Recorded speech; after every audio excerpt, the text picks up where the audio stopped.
Hi folks, I'm Guy, and today I'm going to solve all your mouse and rat problems once and for all.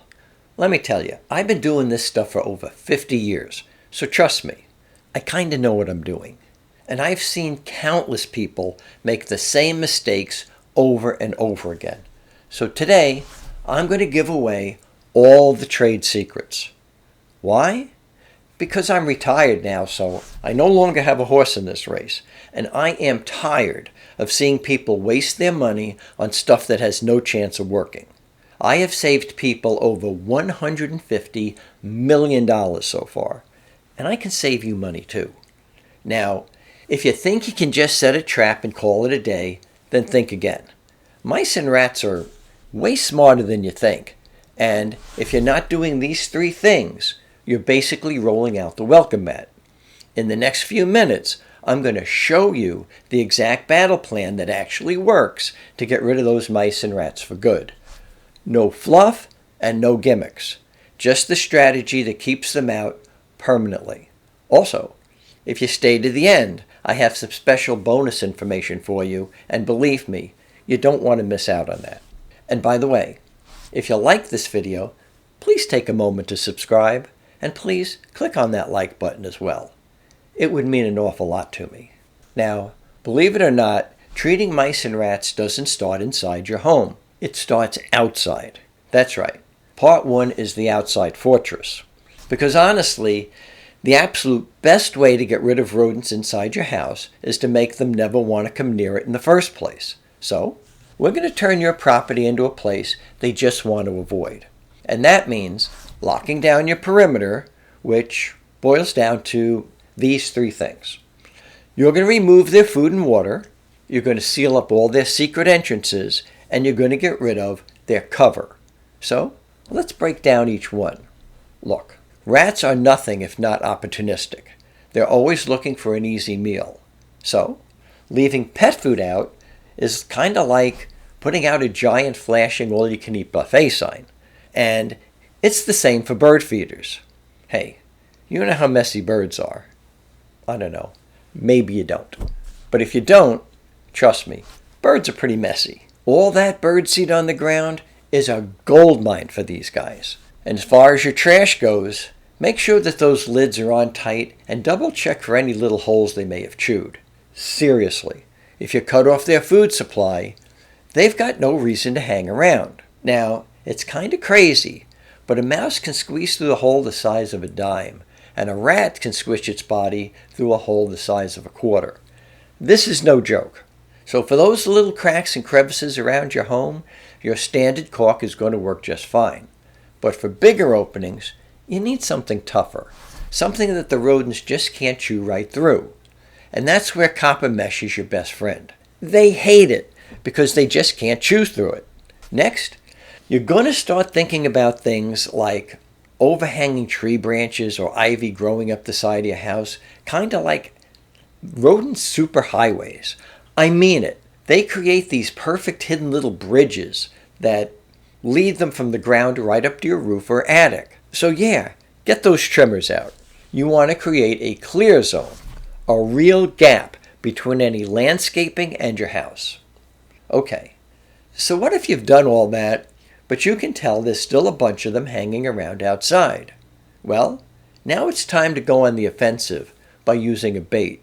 And with bait stations, placement is everything. You want to put them right up against the wall of your house about every 15 to 20 feet or so. You see, rats don't like being out in the open. They love to run right along the walls. This puts the bait stations directly in their path. Okay. Let me take a quick pause here for a second so that I can include a great tip for other pest problems that you might have. In addition to creating videos, I also have a website that is chock full of great pest control advice and procedures. There you're going to find links to all my videos. If I don't have a video on a particular pest, there's a good chance that I have a written procedure on it. Also, check out the frequently asked questions about different pests. I promise, you're going to learn a lot. There really isn't another website like it, and it's free.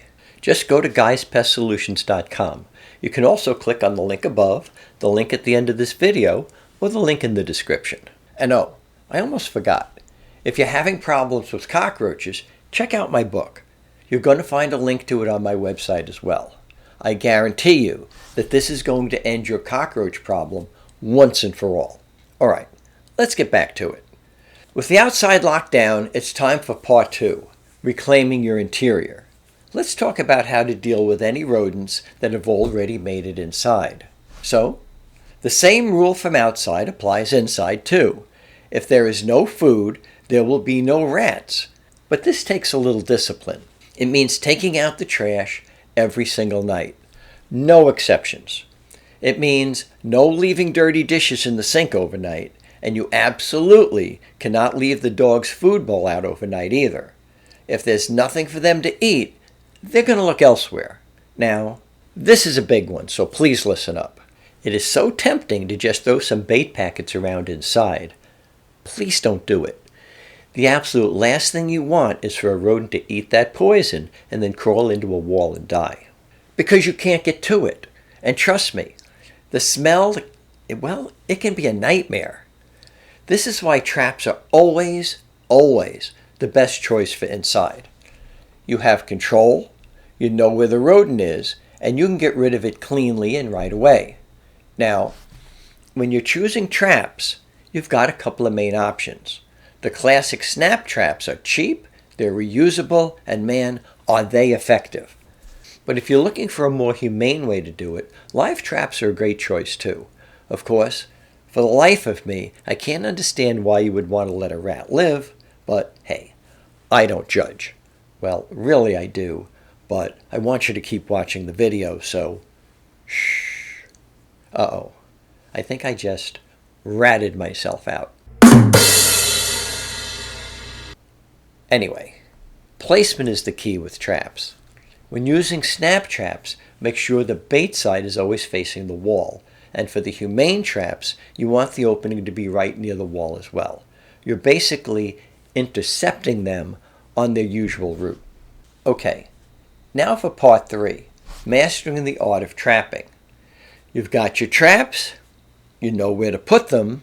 Now, let's level up your game with a few pro tips that are going to make a huge difference. Seriously, this is absolutely non-negotiable.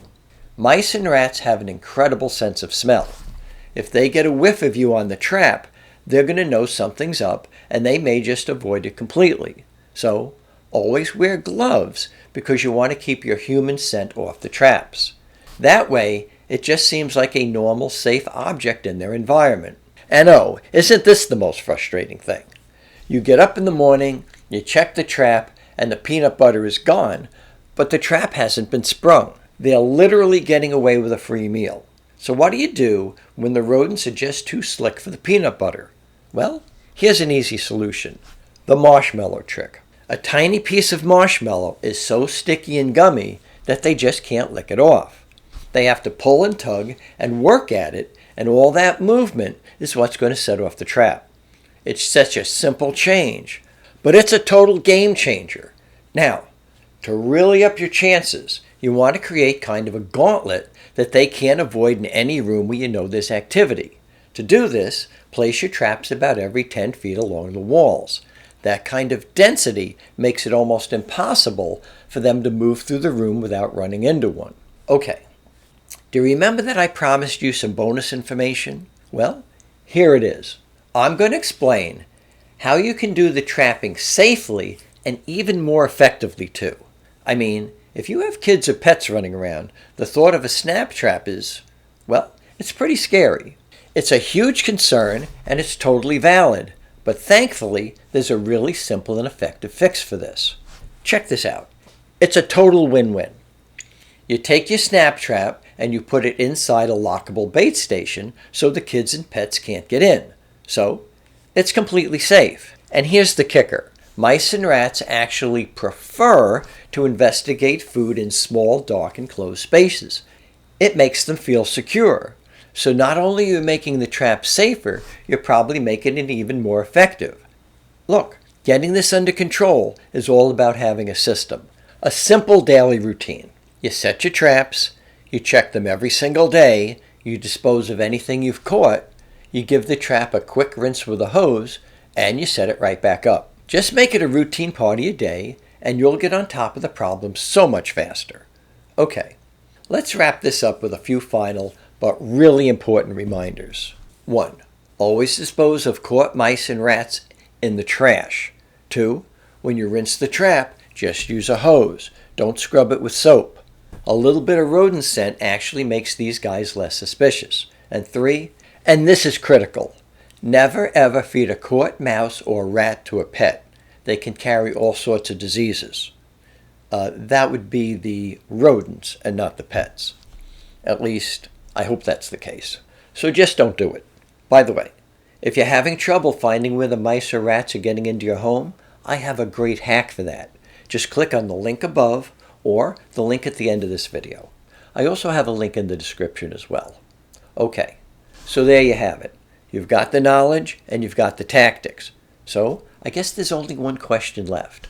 Are you ready to put this plan into motion and take your home back? Hey, as always, if you found this video to be of help to you in any way, please consider subscribing, and please don't forget to click on that like button as well. It would mean an awful lot to me. Thank you so much for watching. Be well, my friends.